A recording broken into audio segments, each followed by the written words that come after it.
Welcome to my channel Akant Education Center. মোৰ ছাত্ৰ-ছাত্ৰীসকল মই আজি হৈ যোৱা অৰ্থাৎ 2025 চনৰ হৈ যোৱা HSLC এক্সামিনেশ্যনৰ ইংৰাজী প্ৰশ্ন কাকতৰ গ্ৰামাৰ সেকশনখিনি মই এনসাৰ লিখি আছোঁ বা এনসাৰ কৈ আছোঁ।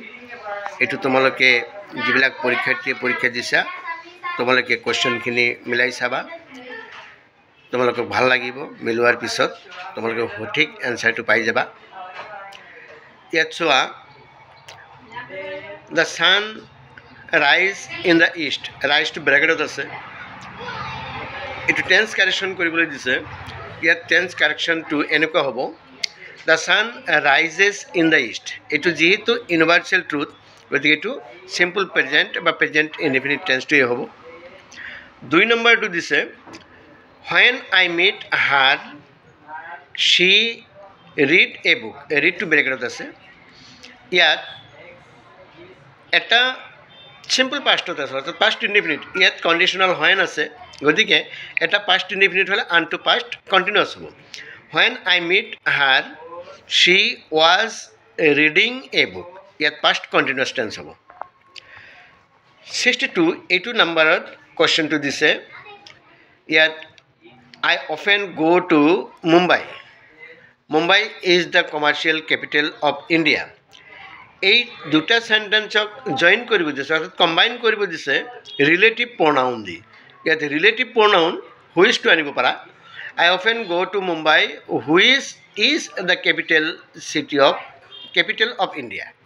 ইয়াত হুইচটো আহিব। তাৰপিছত তোমাৰ 2 নম্বৰত দিছে, I went to the market to buy some fruit but the shopkeeper said that there were no fresh fruits that day। এই বাক্যটোক আমাক ইনডাইৰেক্ট স্পিচ বনাব দিছে, অৰ্থাৎ ইনডাইৰেক্ট নেৰেশ্যন বনাব দিছে।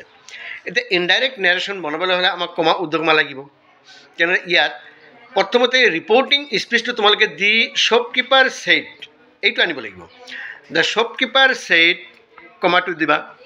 দিয়াৰ পিছত ইনভাৰ্টেড কমা ষ্টাৰ্ট কৰিবা। ডাইৰেক্টত ডেট নাথাকে, গতিকে ইয়াত the shopkeeper said comma inverted comma দিবা। দি পেলাই লিখিবা, I go to the market to buy some fruit but there are no fresh fruits this day। ইয়াত that day আছে, this day দিবা। দি পেলাই ফুল ষ্টপ দি উৰ্ধকমাটো শেষ কৰিবা। 63 ইয়াত লিখিব লাগিব, মেন ইজ মৰ্টেল। এইটো নেগেটিভ কৰিব দিছে।